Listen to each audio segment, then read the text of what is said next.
तो उन दिनों में ये मोबाइल फोन किसी के पास था नहीं, और हमारे जो यूनिट था वो कई जगह पर फैला हुआ था। तो मुझे किसी से खबर मिला कि फलाने गांव में 4 उग्रवादी आए हैं। तो मैंने उस कंपनी कमांडर को खबर दिया कि फलाना गांव 4 उग्रवादी गो। ये सिर्फ प्लान था जाने का। ऑपरेशन लॉन्च हुआ। तजुर्बे से पता लगता है कि आज ऑपरेशन में कुछ गड़बड़ हो सकता है। तो मैंने उस वक्त हमारे यूनिट में जो डॉक्टर साहब थे उनको भेजा है, जो पलटन का एक घातक टोली होता है, सबसे तगड़े जवान। उन जवानों के साथ मैंने डॉक्टर साहब को भिजाया। अभी हमारे डॉक्टर साहब के बारे में एक बात, उनके हमारे पलटन में आए 5 दिन हुए थे। बिल्कुल नए थे, कच्चे थे, कमजोर थे, थोड़े मोटे थे, थोड़े डरे हुए से थे। वो ऐसे रहते थे दिन भर, क्योंकि डर था उनको। डर इसलिए था क्योंकि उनके साथ जो 6 जवान गए थे वो सब सिर्फ हिंदी बोलते थे। डॉक्टर साहब मेरी तरह मद्रासी थे, वो या तो सिर्फ कन्नड़ बोलते थे या तो इंग्लिश। हमारे जवान सिर्फ हिंदी बोलते थे। तो डॉक्टर साहब को डर था। दूसरा, जो मेरा मौजूदा पोजीशन था, वहां से जिस गांव में उग्रवादी थे 6 घंटे का पैदल का रास्ता था।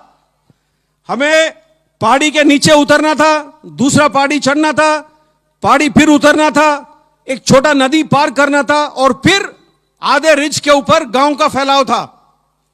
6 घंटे लगते थे। तकरीबन 4:30 बजे मुझे खबर लगा, और वो खबर किसी भी लीडर को इससे ज्यादा दुख वाला खबर हो ही नहीं सकता है। खबर मुझे यह लगा कि साहब बंदे को गोली लग गई है। क्यों खराब लगता है? जो लीडर लायक है, जब उसके टीम में या उसके टोली में किसी को चोट लगता है या कोई घायल होता है, तो मेरे परिभाषा में वो लीडरशिप का फेलियर है। मुझे ये रैंक क्यों प्राप्त है? मुझे ये ओहदा क्यों प्राप्त है? आपको क्लास का मॉनिटर क्यों बनाया गया है? ताकि आप क्लास को, आप स्कूल को, पाठशाला का देखभाल कर सके।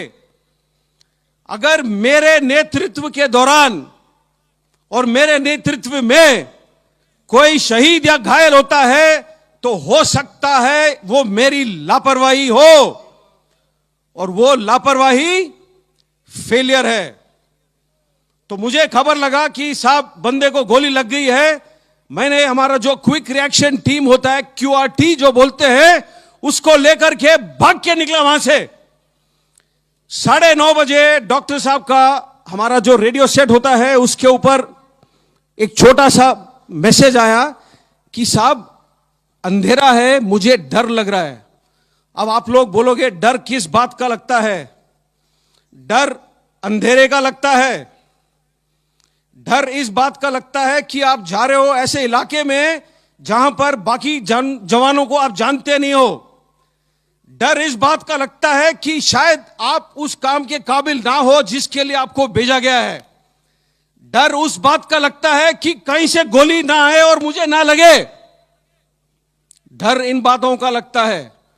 डर इस बात का लगता है कि मैं पलटन का डॉक्टर हूं, ये मेरे पलटन में पहला हफ्ता है, अगर कोई जवान शहीद हो गया है तो हो सकता है मेरी गलती हो। डर इन बातों का लगता है। तो मैंने डॉक्टर साहब को उस वक्त खींच के डांट मारा है, क्योंकि डर का कोई जगह हमारे जिंदगी में या आपके जिंदगी में नहीं होना चाहिए।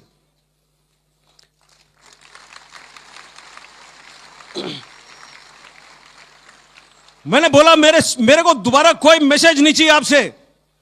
तकरीबन 11:30 बजे डॉक्टर साहब का फिर मैसेज आया।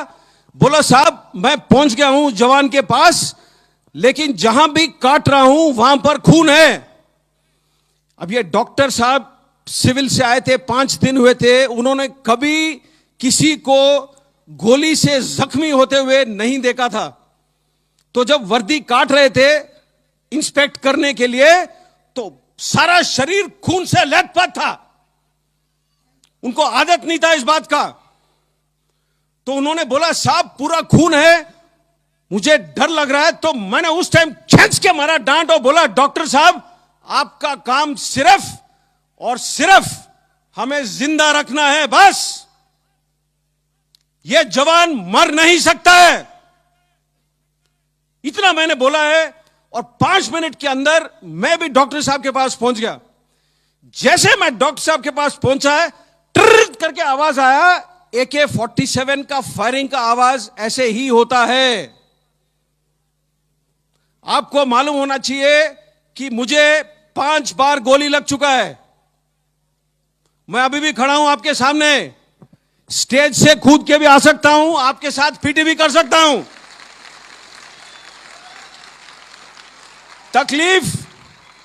तकलीफ मुझे भी होता है, तकलीफ उन हर जवानों को होता है जिसको लगता है गोली। लेकिन मैंने बोला एक चीज है जो विज्ञान से ताकतवर है, दिल। उस दिल से चलता है यह फौज, और इस फौज से चलती है यह देश। तो यह याद रखना है आपने।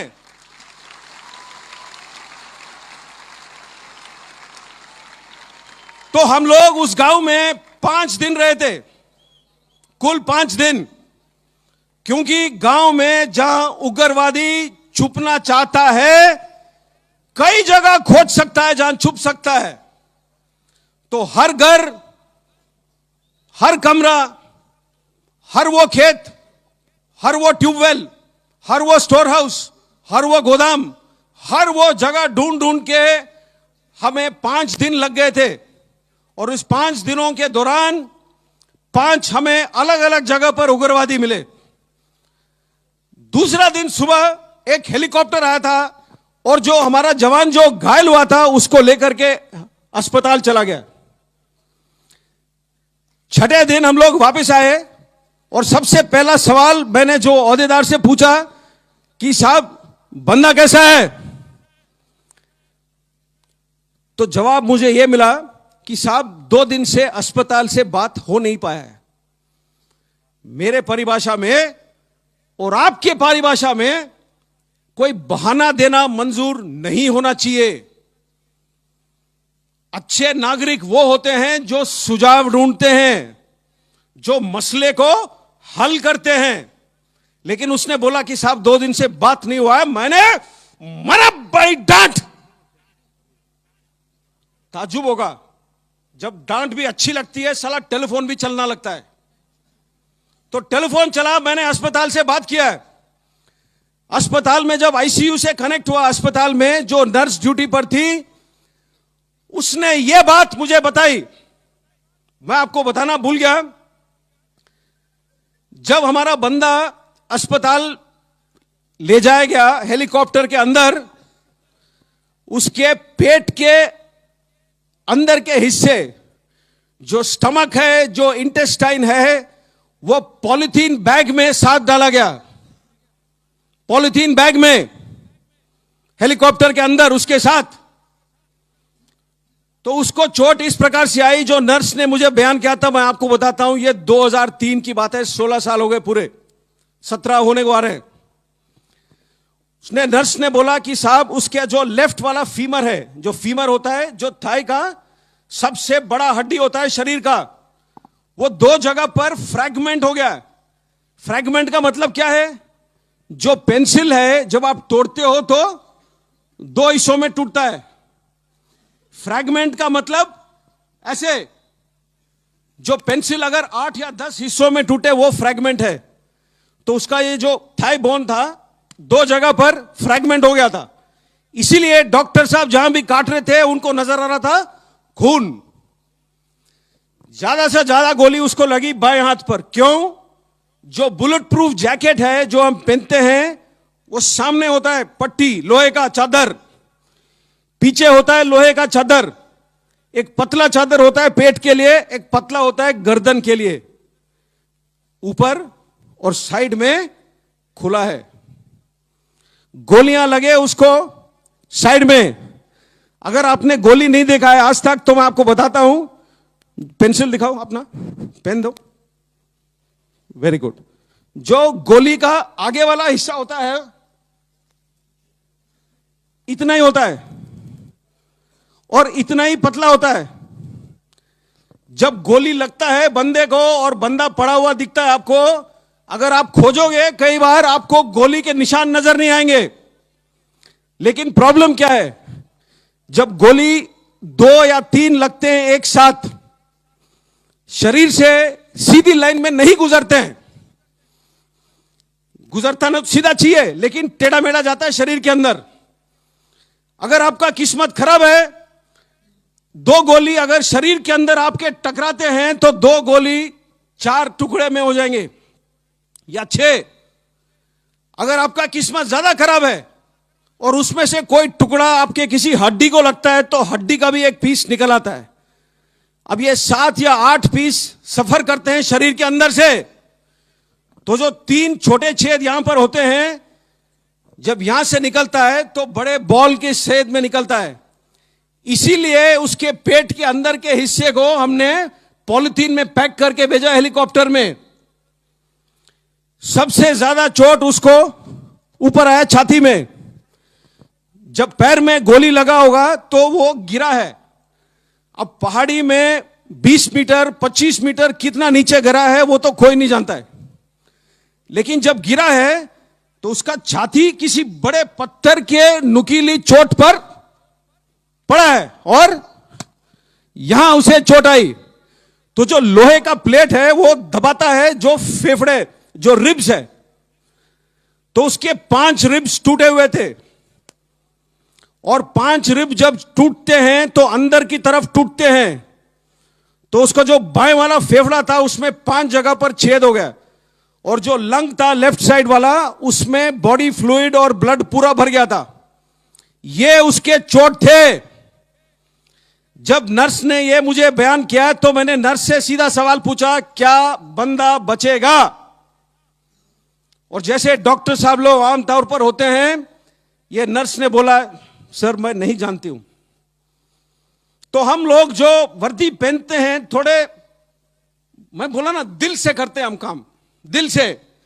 तो मैंने अपने सोच में मुझे यह लगा कि अगर मैं उससे बात कर सकता हूं 1 सेकेंड, तो हमारे जो 1000 जवान हैं उनका जो मन का शक्ति है, जो दिल का शक्ति है, वो मैं उस तक भेजूं टेलीफोन के थ्रू। मैंने नर्स को पूछा, क्या मैं बात कर सकता हूं उससे? तो उसने बोला कि साहब 6 दिन हुए, इसने आज तक बात नहीं कही है। इसके आंखें खुले तो है, लेकिन ये क्या सुन सकता है, क्या महसूस कर सकता है, क्या बोल सकता है, मैं नहीं जानती हूं।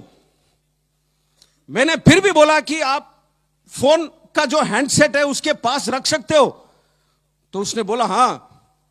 तो उसने फोन उसके हैंडसेट उसके कान के पास रखा, और मैंने उस टाइम उससे पूछा था, निम्बाराम उसका नाम है, वो सीकर डिस्ट्रिक्ट राजस्थान का है।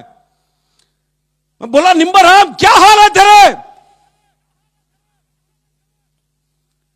15 या 20 सेकंड गुजरे, कोई जवाब नहीं आया।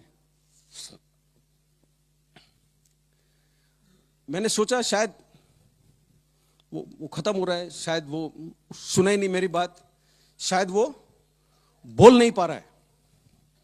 मैं फोन रखने वाला ही था अपनी तरफ से, क्यों उस टाइम तक मेरा दिल पूरा ही टूट चुका था। फोन मैं रखने वाला ही था, एक बिल्कुल पतली सी आवाज में जवाब आया। इतना चोट खाने के बाद बिस्तरे पे पड़ा हुआ जवान पतला सा आवाज में बोलता है मेरे से कि साहब पेट में थोड़ी सी तकलीफ है। और फिर बाद में बोलता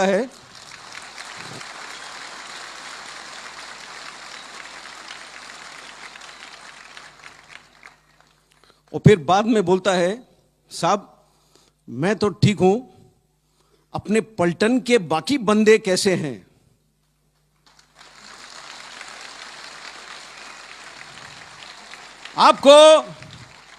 आपको कहानी सुनना है तो कहानी ऐसे सुनो। कहानी सुनाना है तो कहानी ऐसे सुनाओ। जो जवान खुद मृत्यु के दरवाजे पर खड़ा है, वो मृत्यु के आंखों में आंख डाल करके खड़ा है उस वक्त, और वो सिर्फ सोच रहा है अपने टोली में बाकी बंदों के बारे में। यह होता है सेल्फलेसनेस, यह होता है किसी और को त्याग करने का काबिलियत। हिंदुस्तान के फौजियों की जिस दिन अर्थी आती है, उस दिन सारा जिला जुट जाता है, डीएम आ जाता है, एसएसपी आ जाता है, एमएलए आ जाता है, एमपी आ जाता है।